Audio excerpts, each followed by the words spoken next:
La Flaca Urban Farm is growing beyond your garden variety crops. When Alejandra Rodriguez Boughton immigrated to Austin from Monterrey, Mexico, she brought along memories of good food that prompted a career change. I did banking for 6 years, corporate banking, investment banking, relationship management, and eventually got a promotion that I worked really hard for and realized that I didn't want that job, nor my boss's job, not really any job in banking. So came here to Austin to graduate school in business thinking that maybe I could find another job and then I would be okay. And after finishing that 2-year program, I realized that it was not just banking. The whole office life, corporate life was really not for me. It was a really hard realization because I had no plan. And it took some soul searching to find something that felt like a purpose. I was really lost, so I went to what always comforts me, which is Mexican cooking. So I started emulating a lot of the recipes from back home, but I couldn't find the ingredients I needed to do all these authentic Mexican recipes. So I started growing them in my then apartment in a tiny balcony. And one day in the shower it just hit me. What if I did some research and started looking for different ingredients or different things restaurants or chefs are looking for and are not able to source locally, and maybe I could build a business out of that.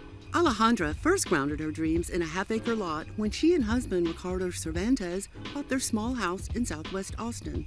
I don't have a background in horticulture, so if I really wanted to take this to the next level, I needed to find somebody that knew that part of the business a lot better than me. She found just the right match in horticulturist Ben Carroll, who traded Connecticut for Austin's growing opportunities.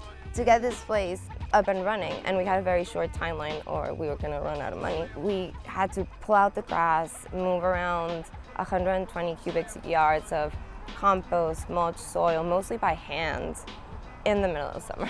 And then I brought in just not Mexican ingredients, but things that we grow really well in Texas and that I think are interesting flavors for both home cooks and chefs. For example, we brought a lot of Southeast Asian ingredients that do really well in the Texas heat.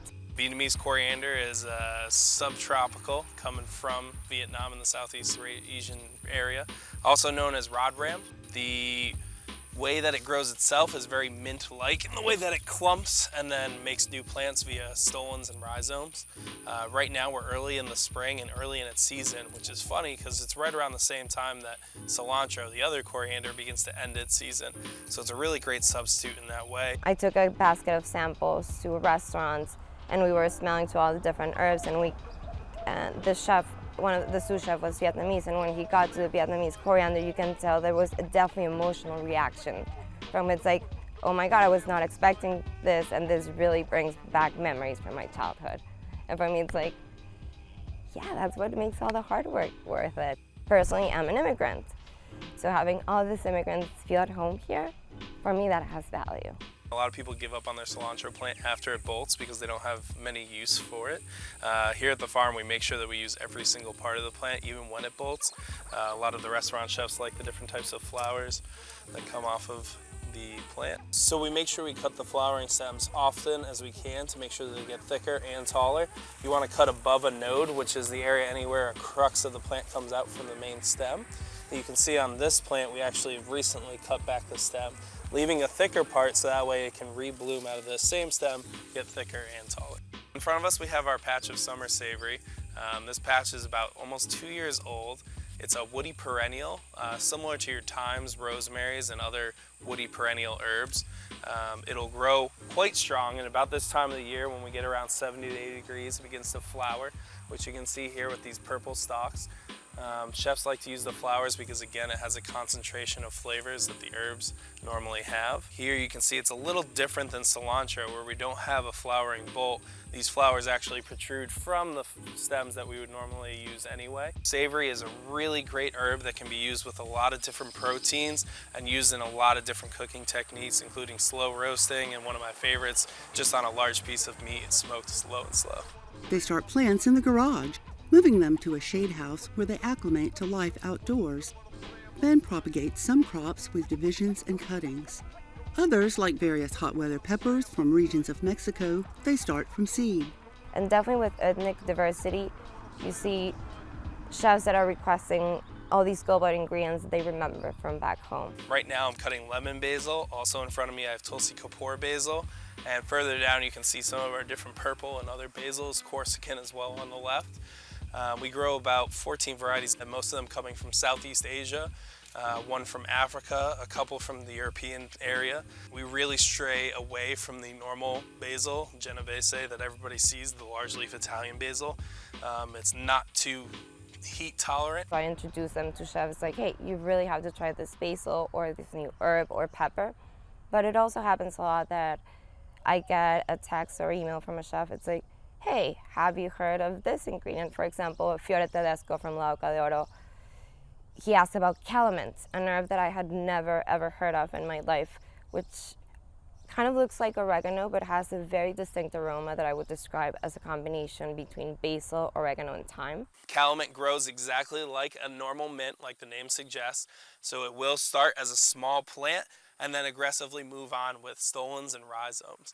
The plant is a really great perennial, and it has some really great flavors that can be used in a wide amount of cuisines, including different Italian foods and also Eastern Asian foods. So that was an ingredient that's suggested by our chef, and is now part of our list. They really take it as part of their mission to source local and are really committed to find the best ingredients from local farmers doing work to keep our food more sustainable. They compost twice a year for healthy crops. And we do fertigation through our drip line with a very stinky but very powerful fish emulsion. We have borage. For us, it's a great edible flour, and a ton of restaurant chefs around town use it. It makes a great addition to any drink, dessert, or even a salad. It's easy to grow from seed. It attracts so many pollinators. It has a really nice cucumber flavor, which I love. Edible flowers can be used for different things. For example, here we have different mild tasting flowers that can be used as garnishes on appetizers or in salads. We have begonias, which are a little sour and very crisp. We have spicy flowers like nasturtiums or arugula that really have a kick to them. It all started with the intention that nothing gets wasted. So when we have a little extra herbs or a little extra peppers and we want to make sure nothing gets wasted, we turn it into different seasonings or herbal tea blends. The reason that I came up with the name La Flaca is I wanted something that was representative of Mexican culture. So La Flaca is a reference to how we celebrate Day of the Dead. La Flaca, she's all bone, so the skinny. And Day of the Dead for me represents a lot of my favorite things about Mexican cultures. Making fun of what you're afraid of. And there has been nothing scarier in my life than just leaving behind a stable job with a steady paycheck and clear career growth to the great unknown of farming in Texas. So that logo, whenever I look at it, it's a reminder to, just shake off the fear and keep on going.